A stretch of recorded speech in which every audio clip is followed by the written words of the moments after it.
My name is Thea Lawson, and I'm 31 years old. 3 weeks ago, my mother looked me in the eye at my grandmother's will reading and said, "You were always her least favorite." She said it in front of 14 people, my father, my brother, 2 lawyers, family friends, and she smiled while she did it. My parents had rewritten my grandmother's will the night she died. They split her $2.3 million estate between themselves and my brother Brandon. I got nothing. Not a dollar. Not a mention. But what my mother didn't know, what none of them knew, was that Grandma Eleanor had been planning for this moment for 7 years. And when the lawyer opened a second envelope, the number he read out loud changed everything. Before I tell you what happened, if you enjoy stories about family, justice, and standing your ground, please take a moment to like and subscribe, but only if you genuinely like this story. Tell me in the comments, where are you watching from, and what time is it where you are right now? This is how it started. I grew up in Westport, Connecticut. If you know the town, you know the type. Old money mixed with new ambition, country clubs, and the kind of neighborhood where people measure each other by square footage. My father, Richard Lawson, ran a small commercial real estate firm. My mother, Diane, ran everything else: the social calendar, the dinner parties, the image. And my older brother, Brandon, was the one they built it all for. Brandon was 4 years older than me. He joined Dad's company right out of college, started closing deals by 25, and by 30, he had his name on a corner office door. Every holiday, every family gathering, every single Sunday dinner, the conversation orbited around Brandon. What Brandon closed, what Brandon was building, what Brandon would inherit. I became a teacher, 3rd grade, public school, Hartford. I loved it. I loved the kids, the chaos, the moment a 7-year-old finally gets long division and looks at you like you just handed them the keys to the universe. But in the Lawson house, teaching was not a career. It was a hobby someone forgot to outgrow. Every Thanksgiving, when a relative asked what I did, my mother would answer before I could open my mouth. "She teaches," Diane would say, her voice dipping the way it did when she talked about a restaurant that had gone downhill. "3rd grade. It's sweet." Then she'd turn her whole body toward Brandon. Now, Brandon just closed a $4 million deal in Stamford. I heard that pivot, or some version of it, for 8 years. But there was one person in that family who never made me feel small, and she was about to leave me something that would change everything. The second time I realized my place in the family was my 30th birthday. I'd planned a small dinner at my apartment in Hartford. Nothing fancy, just pasta, wine, and the people I loved. I invited my parents, Brandon, his wife Karen. I cleaned for 2 days. I even bought a tablecloth. Richard and Brandon were busy, golf tournament, couldn't reschedule. Diane showed up 2 hours late, handed me an envelope with $50 inside, kissed my cheek and said, "Get yourself something nice, honey." She stayed 40 minutes. I found out the following week that she'd given Brandon a Rolex for his promotion. A Rolex. I got a card that didn't even have a handwritten note inside. But at 7 that morning, before the disappointment, before the empty chairs, my phone rang. It was Grandma Eleanor. She sang the entire happy birthday song, off-key and laughing, the way she'd done every single year since I was born.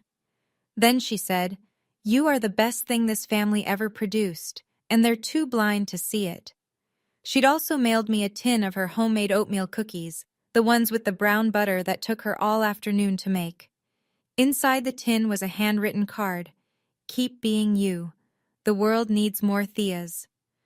Grandma Eleanor was 82 then, sharp as a blade, funny in the way that catches you off guard. She had this saying she repeated like scripture: "Money shows you who people really are." She also had her own money, separate from the family. I didn't know how much. I didn't know where it came from. She never talked about it in detail, and I never asked. I should have asked. The call came on a Wednesday, 11 at night. I was grading spelling tests at my kitchen table when my phone lit up. "Richard." My father almost never called me, and never this late. I picked up and heard a voice I barely recognized. Flat, controlled, like he was reading a script. Your grandmother passed, in her sleep, at the house. I don't remember hanging up. I remember putting on shoes. I remember my hands shaking so badly I dropped my keys twice in the parking lot. I remember the highway being empty, just me and the headlights, 90 minutes of darkness between Hartford and Westport. When I got to the house, every light was on. Richard and Diane were in the kitchen. Brandon stood near the counter with his arms crossed.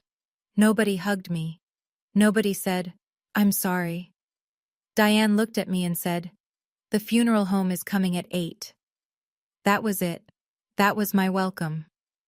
I walked past them and went upstairs to her bedroom. The door was open. The lamp was still on. She looked peaceful, smaller than I remembered, like sleep had finally let her rest all the way. I sat on the edge of her bed and held her hand. It was cool but not cold. On the nightstand was a framed photo of the two of us at the beach, me at 7, sunburned and grinning, Eleanor laughing behind oversized sunglasses. I sat there for a long time. Downstairs I could hear my parents talking, not crying, not remembering, talking. Low voices, fast words, the tone people use when they're planning, not grieving. I didn't know it then, but while I was holding my grandmother's hand for the last time, my parents were already making phone calls. The funeral was 3 days later. About 60 people filled the church, neighbors, old friends, a few business associates of my father's. Eleanor had lived in Westport for 51 years. She was known. She was loved. I asked to read the eulogy. Diane said no. Brandon will handle it, she told me over the phone, the morning of. He's better with crowds. Brandon stood at the podium in a navy suit and read 4 minutes of generalities. He called Eleanor a pillar of the Lawson name. He mentioned her volunteer work with the garden club and her love of classic films. He did not mention the cookies she baked from scratch every Christmas. He did not mention the phone calls at 7 in the morning. He did not mention me. After the service, we went back to Eleanor's house. Diane was already in the bedroom, going through the dresser drawers, sorting jewelry into labeled bags. I watched from the doorway. "What are you doing?" I said. "Organizing her things, before the estate process." "Already?"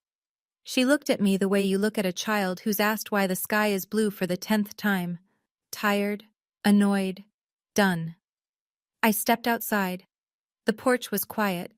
The garden Eleanor had tended for decades was still blooming. Mums mostly, orange and stubborn. A hand touched my arm. Maggie Holt, 78 years old. Eleanor's next-door neighbor for over 40 years. She'd been at every birthday, every holiday, every hospital visit. She squeezed my hand and looked straight at me. "Your grandmother talked about you every single day," she said. Then her eyes narrowed, just slightly.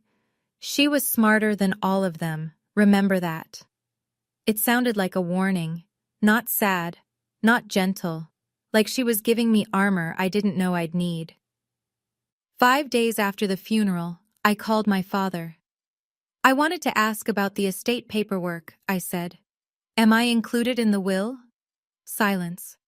3 seconds, maybe 4. "Mitchell's handling it," Richard said. Mitchell was the family's lawyer. Alan Mitchell, same firm for 20 years. "You don't need to worry about that." "Am I included?" I asked again. "We'll discuss it at the reading." He hung up. I called Brandon next. He picked up on the 4th ring, and I could hear Karen saying something in the background. "Look," Brandon said, his voice careful. "I don't know all the details, but Mom and Dad said they'd explain everything at the meeting." He knew something. I could hear it. That slight rise in pitch, the way he gets when he's holding back. Brandon was never good at lying. He was just good at staying quiet. That night, I sat at my laptop and looked up Connecticut probate law. I read about wills, amendments, and timelines. I learned that if a will is altered after someone dies, and a beneficiary doesn't object in time, they can lose everything. The clock was already ticking, and I hadn't even seen the document. Then something arrived in my mailbox. A letter. Thick, cream-colored envelope. Return address, Kessler and Webb, attorneys at law. A firm I had never heard of. Inside was a single page. It read, Estate of Eleanor Lawson. Separate matter. You are invited to attend a reading at the offices of Alan Mitchell on. It listed the same date, same time, same address as the family reading. I read that letter 3 times. I didn't understand it. But something in my chest shifted. Like a lock clicking open that I didn't know was there. The night before the reading, I sat alone in my apartment. The TV was off. The windows were dark. I held a cup of tea that had gone cold in my hands and stared at the photo of Eleanor on my fridge. The two of us at our kitchen table, flour on my nose, grinning like idiots. I was 9 in that picture. She was 71. We were making her brown butter cookies, and she kept pretending I was doing all the work. I thought about the last time I saw her, 2 weeks before she died. I drove down to Westport on a Saturday, made her chicken soup from scratch, and we watched Jeopardy together on her old couch. She was wrapped in her blue afghan, calling out answers before the contestants could buzz in. Before I left, she grabbed my hand, held it tight, looked at me with those clear gray eyes. Whatever happens, she said, you're taken care of. Do you understand? I thought she meant emotionally. I thought she was being a grandmother. Warm, reassuring, a little dramatic. I smiled and kissed her forehead and said, I know, Grandma. I didn't know anything. That night, I went to my closet and pulled out the navy blazer she'd complimented the last time I wore it. You look like a woman who knows what she's worth, she'd told me. I pressed it, hung it on the door handle, laid out a white blouse and slacks. I picked up the letter from Kessler and Webb and slid it into my bag. I didn't know what was in that second envelope, but I knew my grandmother, and my grandmother never did anything without a reason. I set my alarm for 6. I didn't sleep until 3. The reading was at 10 in the morning, at the law offices of Alan Mitchell in downtown Westport. A second-floor conference room with a long oak table, leather chairs, and a wall of windows that let in too much light for the kind of conversation we were about to have. I arrived 10 minutes early. I was not the first. Richard sat at the head of the table like he owned the room. Diane was beside him in a black dress and pearls, her posture perfect, her hands folded. Brandon was next to Karen, his wife, who was scrolling her phone with one thumb. Greg and Laura, cousins from my uncle's side, sat near the middle, looking like they'd rather be anywhere else. Old Walt Fisher, Eleanor's bridge partner of 30 years, was near the window. Maggie Holt sat in the chair closest to the door. Alan Mitchell stood by a side table, organizing folders. His assistant was pouring water into glasses nobody would drink. And in the far corner of the room, sitting perfectly still, holding a brown leather envelope, was a man I had never seen before. Silver hair, gold-rimmed glasses, a dark suit that fit like it was sewn for him. He didn't introduce himself. He didn't smile. He just sat there, watching. I stepped inside. Diane looked me over from head to toe. Brandon nodded but didn't stand. Richard didn't look up. She actually came, Diane murmured to Karen. She didn't bother to whisper. I walked to the far end of the table and sat down. Maggie was next to me. She touched my shoulder once, lightly, then folded her hands in her lap. The man in the corner hadn't moved, but I noticed Diane glance at him, just once, then quickly look away. Mitchell cleared his throat and opened the first folder. We are here for the reading of the last will and testament of Eleanor Grace Lawson, he began. His voice was steady, practiced. He'd probably done this 1,000 times. The estate, valued at approximately $2.3 million, is to be divided as follows. He read the house first. The Westport property, appraised at $1.1 million, was left to Richard Lawson. Then the investment accounts, roughly $800,000, to Brandon Lawson. The jewelry collection and remaining liquid assets, approximately $400,000, to Diane Lawson. I listened for my name. I waited through every paragraph, every clause, every legal phrase that blurred together in the overhead light. My name never came. Not once. Not in a footnote. Not in a personal bequest. Nothing. The room shifted. I could feel eyes moving to me. Greg, Laura, Walt. 14 people in that room, and every one of them had heard my name missing from the document they just sat through. I kept my face still. My hands were knotted together under the table so tight my knuckles ached, but I didn't move. I didn't blink. Diane turned to me. She tilted her head the way she always did when she was about to say something she'd been rehearsing. "Don't look so surprised, Thea." The room went quiet. I looked at her, then at Mitchell, then at the folder in his hands. "I'm not surprised," I said. "I'm listening." Mitchell shifted in his chair. He glanced down at his notes and continued. "These are the terms as amended on..." Amended. He said amended. I filed that word away and said nothing. The moment Mitchell closed the folder, Diane spoke again. This time she didn't turn toward me. She addressed the room. Her voice was clear, measured, the voice she used at charity galas and country club brunches, the voice that made everything sound like a reasonable opinion. "You were always her least favorite," she said. "Eleanor knew you'd just waste it. You'd probably donate it to your little school." She pressed down on the word little like she was grinding something under her heel. Nobody spoke. Brandon stared at the table. His jaw tightened, but he didn't open his mouth. Karen covered her lips with 2 fingers, and I couldn't tell if she was hiding a smile or biting back something worse. Greg frowned. Laura looked at me with the kind of expression people wear at funerals, soft, pitying, useless. Walt shook his head slowly, once. Then Maggie spoke. "That's not true, Diane." Diane's chin lifted. "Excuse me?" "Eleanor loved Thea, and you know it." Diane's smile thinned. "Maggie, this is a family matter." Maggie didn't blink. "Eleanor was my family, too." The silence that followed had weight to it. You could feel it pressing on the walls. Mitchell looked down at his papers, then, carefully, deliberately, looked toward the man in the corner. The man in the corner set his envelope on the table. He adjusted his glasses, and then he stood up. Every head in the room turned. Diane's mouth opened, then closed. Richard shifted forward in his chair. Brandon looked at Karen, then at the man, then back at Karen like he was searching for an explanation no one had. I held my breath. "My name is Harold Kessler," the man said. His voice was calm, low, the kind of voice that didn't need volume to fill a room.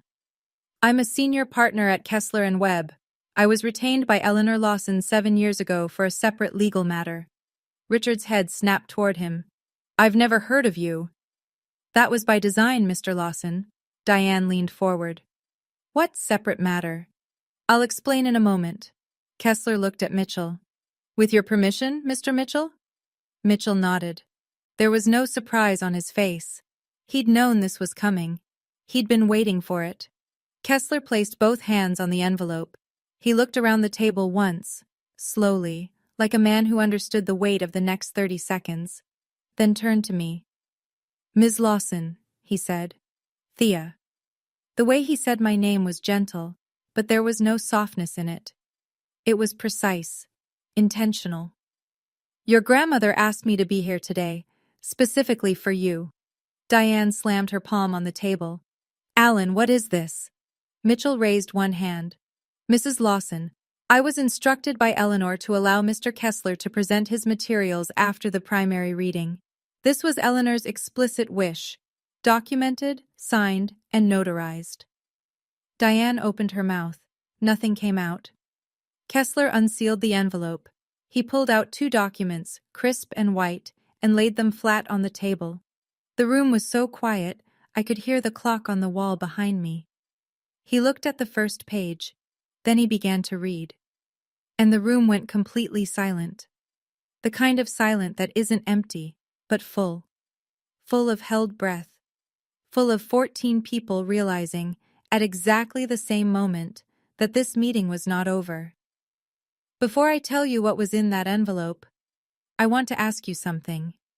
If you were in my seat right now, what would you be thinking? Drop a 1 in the comments if you'd be terrified. Drop a 2 if you'd be hopeful. Drop a 3 if you already know exactly what Grandma Eleanor did. Let's see who figured it out. Now, back to the reading. I need to go back for a moment, because what happened next in that room won't make sense unless you understand something about my grandmother. 4 years before she died, I visited her on a Sunday afternoon. It was raining. She was at the kitchen table with a stack of papers, reading glasses low on her nose, a cup of black coffee at her elbow. Financial documents, legal looking.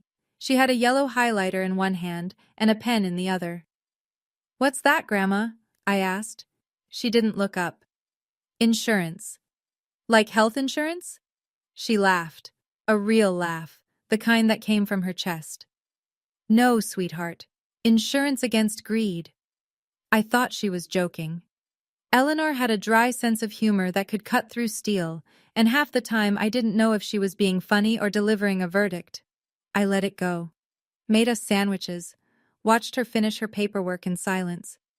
There was one other thing. In her bedroom, on the top shelf of the closet, Eleanor kept a small wooden box. Dark cherry finish. Brass latch. Locked. Always locked. I noticed it years ago when I was helping her change the curtains. "What's in the box, Grandma?" She smiled, not her funny smile, but the other one. The one that meant she was holding something close. "That's where I keep the things that matter most." I assumed it was love letters, maybe old photos. Something sentimental that a woman in her 80s might want to keep safe. I didn't ask again. She never brought it up. And sitting in that conference room 7 years later, watching Kessler smooth the documents on the table, I had no idea that both of those moments, the insurance and the box, were about to come full circle. Back in the conference room, Kessler had the documents in front of him. The room was still. Diane's hands were flat on the table. Richard's jaw was clenched so hard I could see the muscle pulsing near his ear. Brandon sat rigid, his eyes fixed on the papers in Kessler's hands like they were ticking.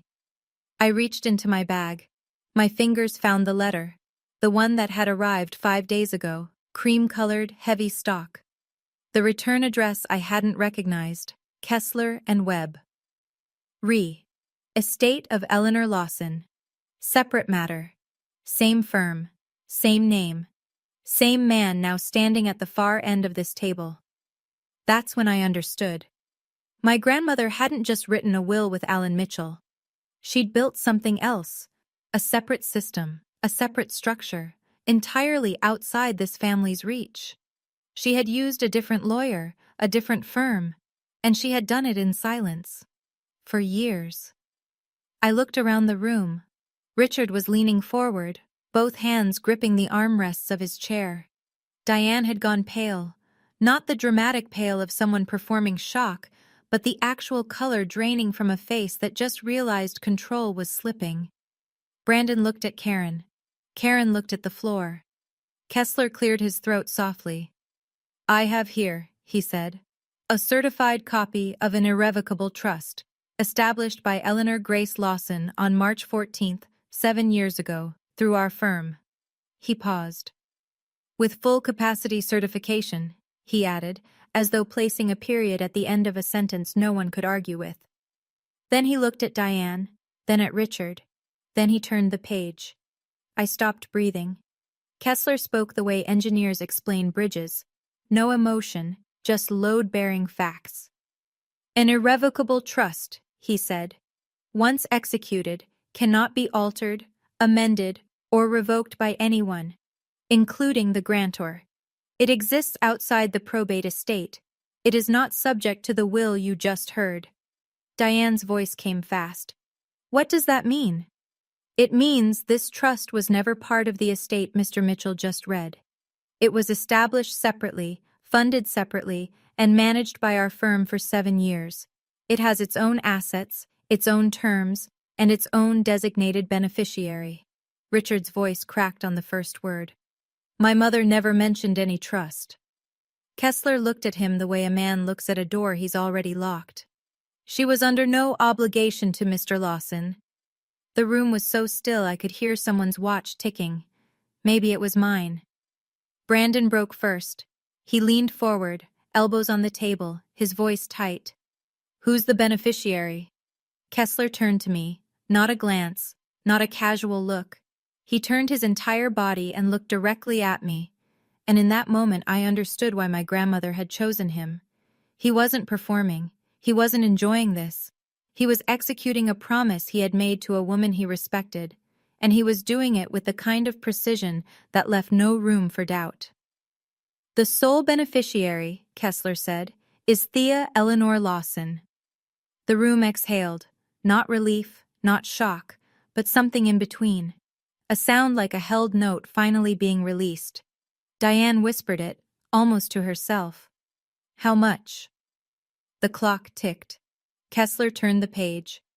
Kessler read it the way he read everything, evenly, without decoration. The trust is valued at approximately $11,400,000. Silence.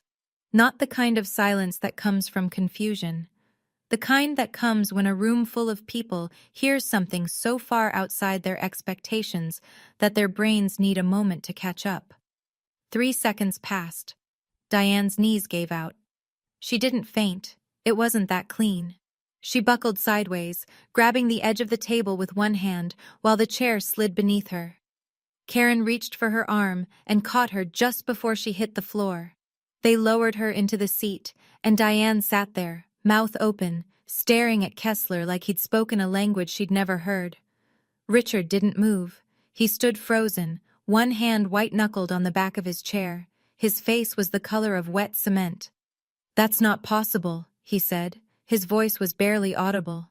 That's not possible, Brandon shoved back from the table. 11 million? He was almost shouting. She left 11 million to her? Greg and Laura exchanged a look, wide-eyed, wordless. Walt Fisher took a handkerchief from his breast pocket and pressed it to the corner of his eye. He said it softly, but everyone heard. That's my Eleanor. Maggie Holt didn't move. She sat with her hands folded, her chin steady.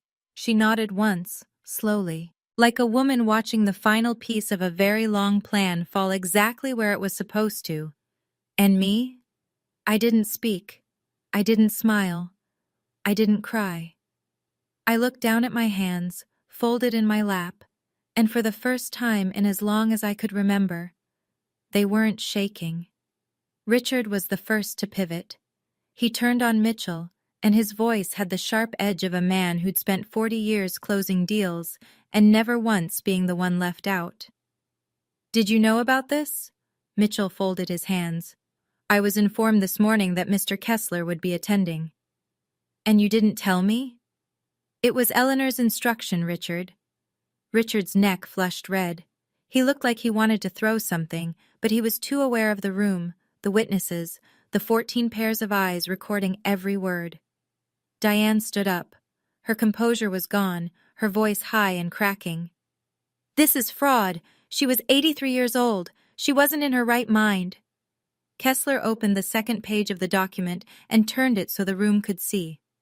Mrs. Lawson, Eleanor completed a full cognitive and psychiatric evaluation at the time the trust was established.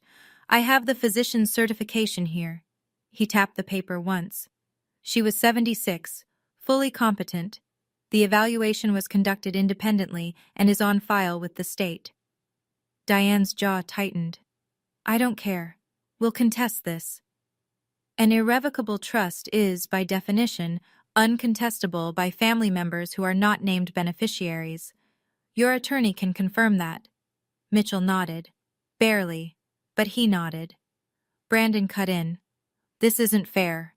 I looked at him. I kept my voice level, my hands still. You just inherited $800,000, Brandon. He blinked. That's not the point. Then what is?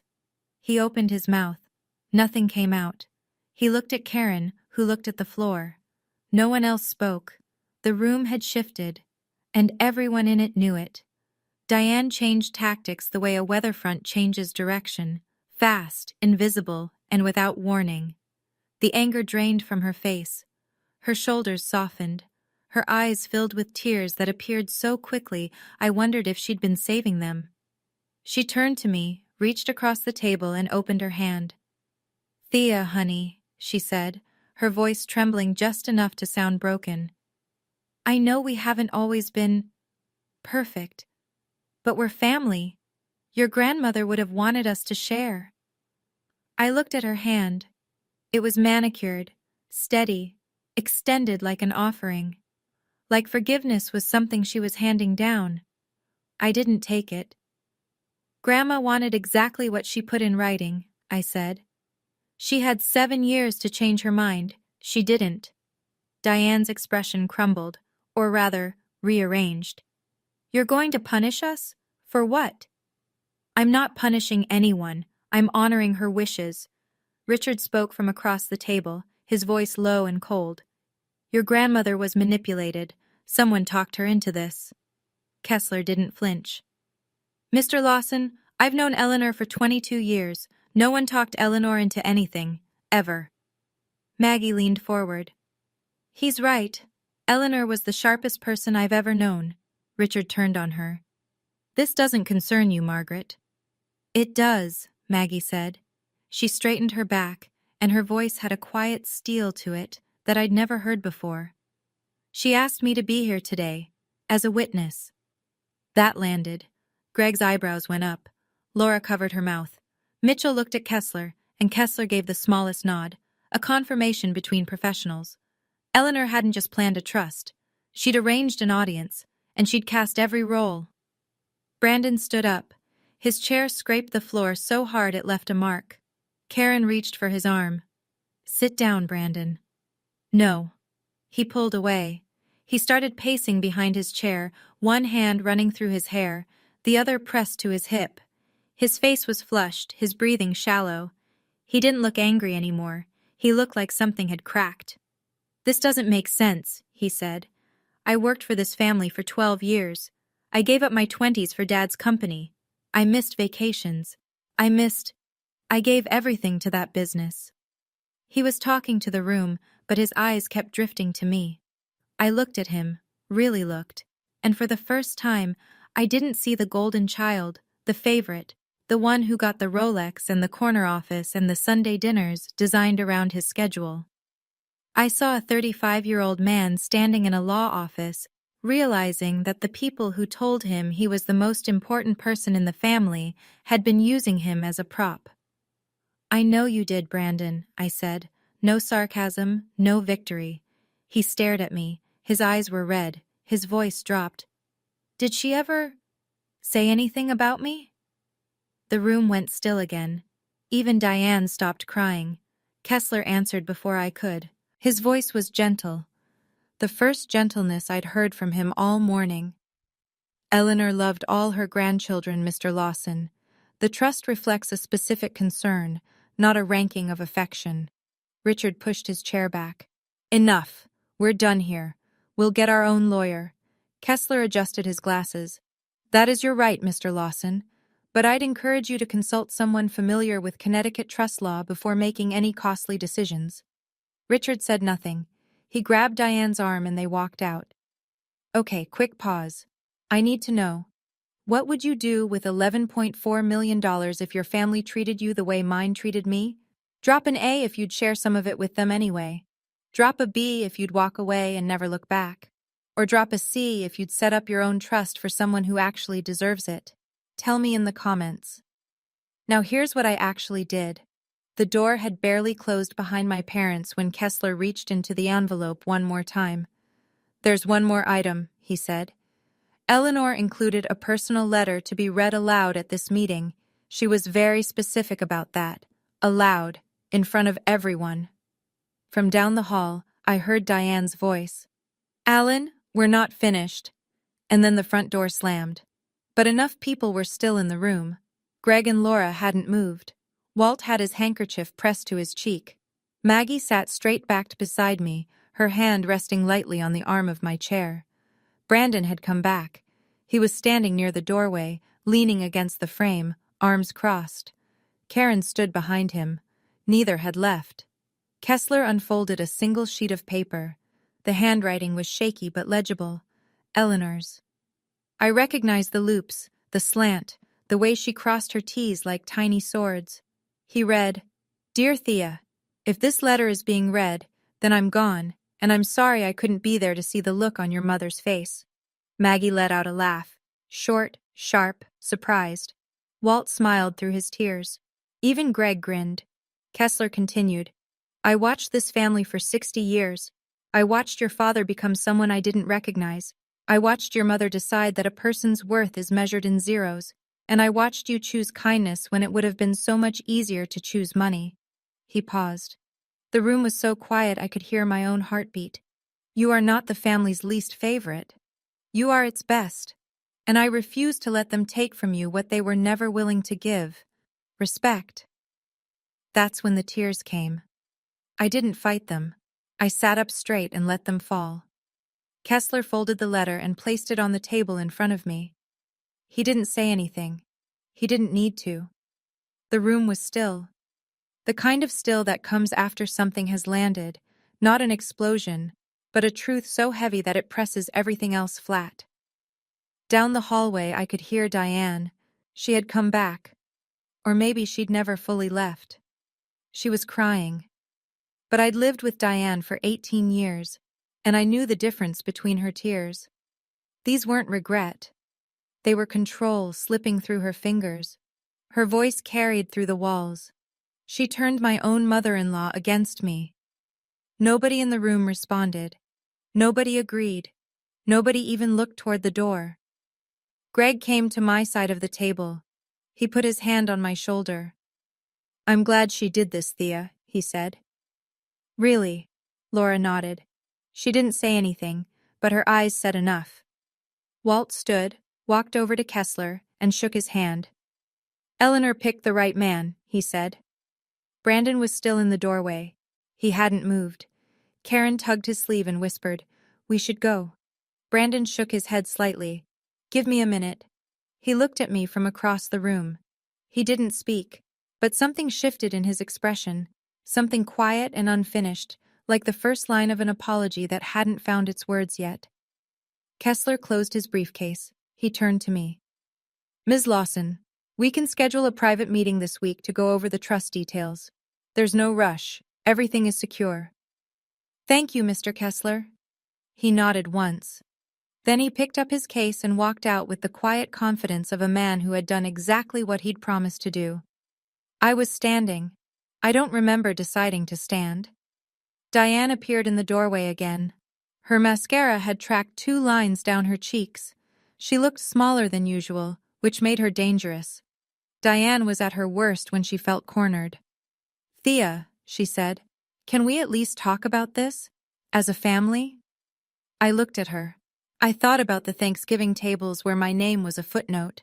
I thought about the $50 envelope, the eulogy I wasn't allowed to give, the phone calls from my father that never came, the amended will, filed before the flowers on Eleanor's casket had even wilted. I spoke clearly, not loud, not shaking, just clear.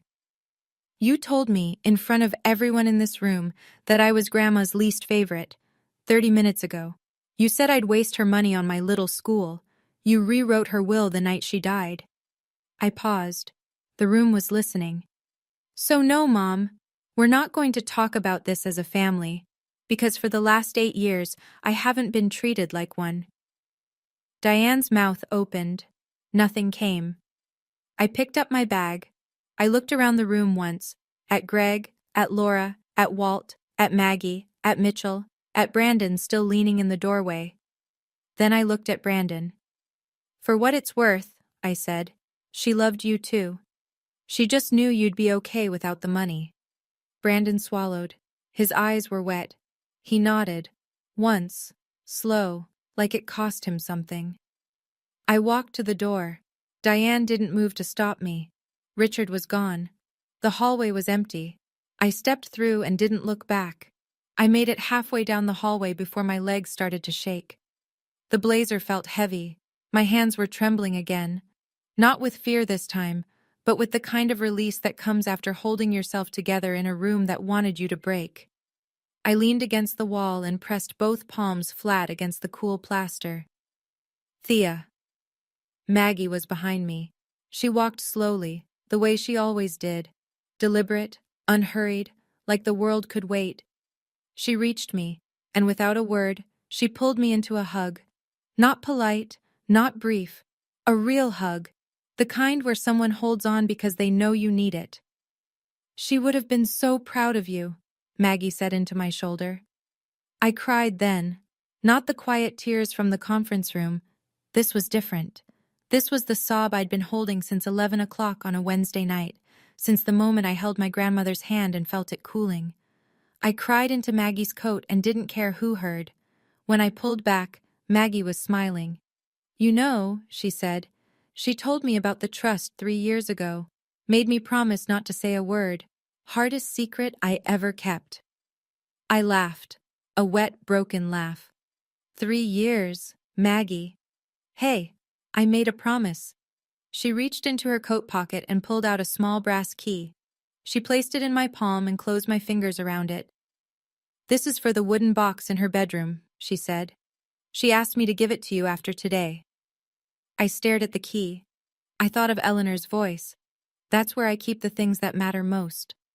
What's in it? I whispered. Letters, Maggie said. To you. One for every year since you started teaching.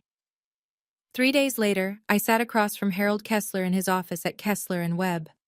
It was a different world from Mitchell's firm. Quieter. Smaller.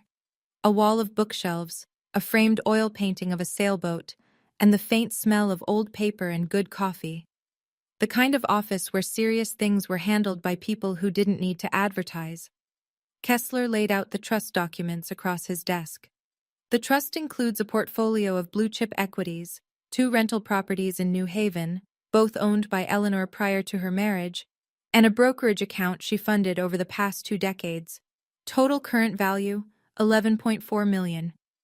I stared at the numbers. They didn't feel real. She set this up, Kessler said, when she saw the direction things were going. She told me, and I'm quoting directly, "My son is becoming his father, and my granddaughter is the only one who isn't." I closed my eyes.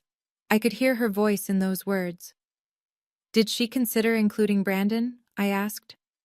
She did, but she concluded that Brandon would receive adequate support from Richard and Diane. You would not. She was concerned, specifically, that you would be excluded entirely. He said it without judgment, just fact. He pushed a folder toward me. This contains the asset detail, the disbursement schedule, and a recommendation for a financial advisor our firm trusts. There's no pressure. You can take whatever time you need. I looked at the folder. My hands were shaking again.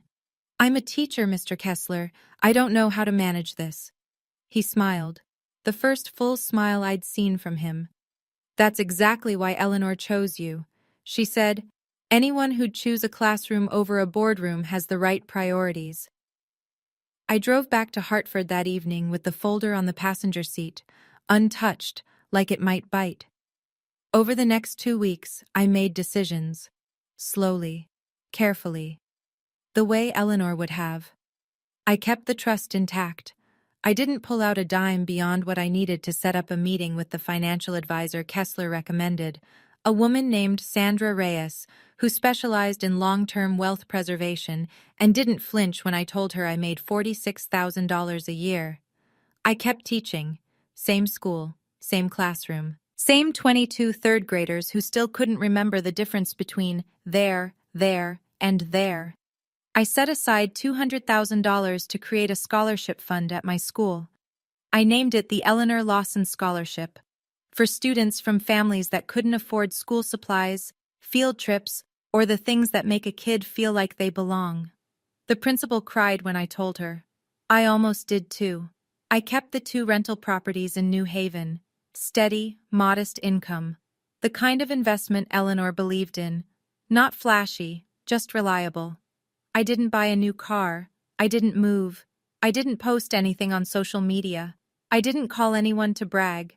I drove my 2017 Honda Civic to work every morning, and I came home every night to a one-bedroom apartment that smelled like coffee and red pen ink. The only people I told were Maggie and two colleagues at school, women I trusted, women who understood. Then I wrote an email. Short, clear, final. I will not be contesting the original will. The trust is a separate matter and will remain as Grandma intended. I wish you well, but I need space. Please respect that. I hit send. I turned off my phone. Diane called 7 times in the first 2 days. I didn't answer. I let the voicemails pile up like a record of everything I'd already spent 31 years hearing. The first one was rage. You're tearing this family apart, Thea. Your grandmother would be ashamed. The third was tears. I'm your mother. Doesn't that mean anything to you? The seventh was ice. You'll regret this. Mark my words. I saved them all. Not out of spite, out of clarity. When you've spent your whole life wondering if you're the problem, it helps to hear the proof that you're not. Richard sent one text. 4 words. Call your mother. I didn't reply. Brandon sent one too. I get it. Take your time. Short, quiet, no demands. I didn't respond, but I read it twice. Something in those 5 words felt honest in a way nothing from that family had felt in years. In Westport, the news traveled the way news travels in small, moneyed towns. Not through headlines, but through glances. Through conversations at the country club that stopped when Richard walked in. Through Maggie, who didn't spread gossip, but who also didn't lie when someone asked what happened at the reading. 2 of Eleanor's longtime friends stopped inviting Diane to their book club. A business associate of Richard's, a man named Gavin who'd known Eleanor since the 80s, pulled Richard aside at the golf club. I heard about it later, secondhand through Maggie. That's a bad look, Rick, Gavin told him. 6 words. But in Westport, reputation is currency. And the Lawson account was running a deficit. I didn't celebrate any of this. I didn't track it. I just went to work every morning, came home every night, and let the silence do what silence does. 6 weeks after the reading, the consequences were no longer whispers. They were numbers. Diane hired her own attorney, a litigator from Stamford who charged $400 an hour. He reviewed the trust documents for 2 weeks, consulted with a probate specialist, and came back with a 1-page summary that amounted to 3 words. No legal basis. The trust was airtight. Established 7 years ago. Independently certified, irrevocable, separate from the estate. There was nothing to contest, no standing to claim, and no path forward that wouldn't end in sanctions. Diane spent $15,000 to hear the word no. Richard's firm started bleeding. Not dramatically, not a collapse, not a scandal. Just a slow, steady retreat. 2 longtime clients, both of whom had known Eleanor personally, quietly moved their business to another agency. Neither called to explain. They didn't need to. The silence said enough. At home, Brandon and Karen were fracturing. Karen wanted Brandon to push harder, to hire lawyers, to make claims, to fight for what she called our share. Brandon started pushing back. Maybe Mom and Dad went too far, he told her one night. She slept in the guest room for a week. Meanwhile, at my school, the Eleanor Lawson Scholarship was approved by the district board. 4 students were selected for the first round of funding, 2 for school supplies, 1 for a summer reading program, and 1 for a music camp she couldn't otherwise afford. Her name was Lily. She was 8. When I told her she'd been chosen, she hugged me so hard her backpack swung around and hit me in the knee. I thought about Eleanor, about what she'd said all those years ago. Money shows you who people really are. She was right. It also shows you what you can become. 2 months after the reading, my phone rang on a Tuesday evening. I almost didn't answer, but the name on the screen wasn't Mom or Dad. It was Brandon. I let it ring 3 times. Then I picked up. I'm not calling to ask for money, he said. His voice was tired. Not the tired of a long day, the tired of someone who's been arguing with himself for weeks and finally lost. Okay, I said. A pause. I heard him exhale. Somewhere behind him, a door closed. I just wanted to say, I should have stood up for you. At the reading. And before that. For years. I didn't respond right away. I let the silence sit between us, not to punish him, but because I'd learned that silence is where the truth has room to breathe. I'm not blaming Mom and Dad for everything, he continued. But I see it now. The way they treated you. How I benefited from it. I was part of that. Yes, I said. You were. Another pause. Longer this time. Can we start over? He asked. Not as the Lawson kids, just as brother and sister. I looked at the photo of Eleanor on my fridge, the flower on my nose, the grin. I don't know yet, Brandon, but I'm glad you called. He didn't push, he didn't bargain, he just said, okay, that's enough for now. We hung up. I sat with the phone in my lap for a long time. I didn't call him back. I didn't text a follow-up. I didn't forgive him on the spot, because forgiveness isn't something you hand out like a hall pass.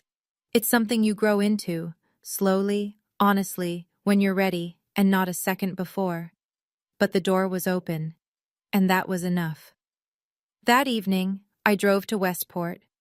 Eleanor's house was still in probate, empty, locked, waiting for the estate process to grind through. But Maggie had a spare key. She always had. I let myself in. The house smelled like dust and lavender, which was Eleanor's scent. Not perfume, just the sachets she kept in every drawer. The hallway was dark. The kitchen clock had stopped. I climbed the stairs and went into her bedroom. It looked the same as the night she died. The blue afghan folded on the bed, the lamp on the nightstand, the photo of us at the beach. I opened the closet. There it was, the wooden box on the top shelf. Dark cherry finish, brass latch. I took it down and sat on the edge of her bed, the same spot where I'd held her hand. The key Maggie had given me fit perfectly. Inside were 8 envelopes. Each one had a year written on the front in Eleanor's handwriting, starting with the year I began teaching, ending with the year she died. I opened the first one. Dear Thea, today you started your first day of teaching. Your father didn't call. Your mother told me she was embarrassed. But I want you to know, I have never been more proud of anyone in my life. You chose what matters. Keep choosing it. Love, Grandma. I read every letter, one by one.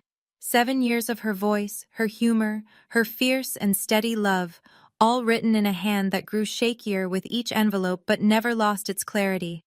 The last letter was dated 3 months before she died.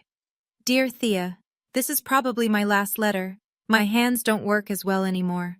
But I want you to know, everything is ready. You are taken care of, not because you need it, but because you deserve it. Love always, Grandma. I sat on the floor of her bedroom and held those letters to my chest. And I cried. Not because I'd lost her, but because I finally understood how completely I had been loved. People ask me sometimes if I'm angry at my parents. The honest answer is, sometimes. In the small hours, when the apartment is quiet, and I'm staring at the ceiling, I still feel the heat of Diane's voice saying, least favorite, in front of a room full of people. I still hear the silence where my father should have spoken up and didn't. I don't think those memories go away. I think you just learn to carry them differently. But mostly, I'm grateful. Not to them. To her. I haven't spoken to my parents in 3 months. That's not revenge. That's peace. I don't owe them my presence just because we share a last name. Silence isn't punishment. Sometimes it's the healthiest thing you can choose. I still teach. Same school, same kids. I drive the same Honda Civic with the coffee stain on the passenger seat, and the reading is my superpower bumper sticker one of my students made me. The money didn't change who I am, but it changed what I can do. For myself, and for kids who remind me of who I was at 7 years old, sitting on a beach with the one person who saw me. 4 students received the Eleanor Lawson Scholarship in the first round. 4 kids who will go to music camp, get new backpacks, join the summer reading program. 4 kids who will know, even if they don't know the whole story, that someone believed in them. My grandmother couldn't protect me while she was alive. Not from them, not in the ways that mattered day to day. But she did the next best thing. She made sure that when they finally showed who they were, in front of witnesses, on the record, with no room to rewrite the story, I'd have something to stand on. And I do. I keep the letters in a fireproof safe now. Not because I'm afraid of losing them. I've memorized most of them anyway. But because they're proof. Proof that someone in my family loved me the right way. Quietly. Consistently. Without conditions. Last week, I went back to Eleanor's house one more time. The probate process is almost done. Richard will get the house, as the will says. I don't need it. I never did. I walked through the garden. The mums she planted are still there. Orange, stubborn, blooming without anyone telling them to. I sat on the porch swing she used to sit in every evening.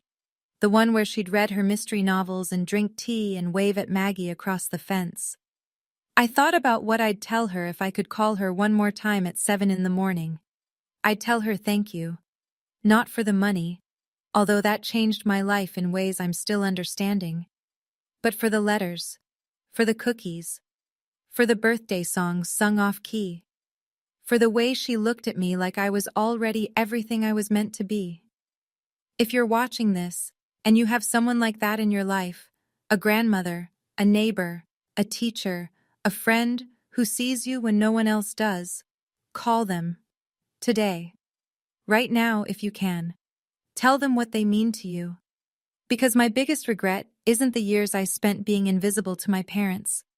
It's that I didn't say thank you enough while she was still here to hear it. You don't need everyone to see your worth. You just need one person who refuses to let anyone take it from you. For me, that was Eleanor. I hope you find yours. That's my story. Now I want to hear yours.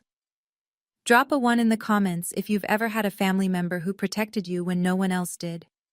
Drop a 2 if you've had to set a boundary with your own family. And drop a 3 if you're still waiting for your moment. If you want more stories like this, check the description. I've linked a few that hit just as hard. Thank you for listening.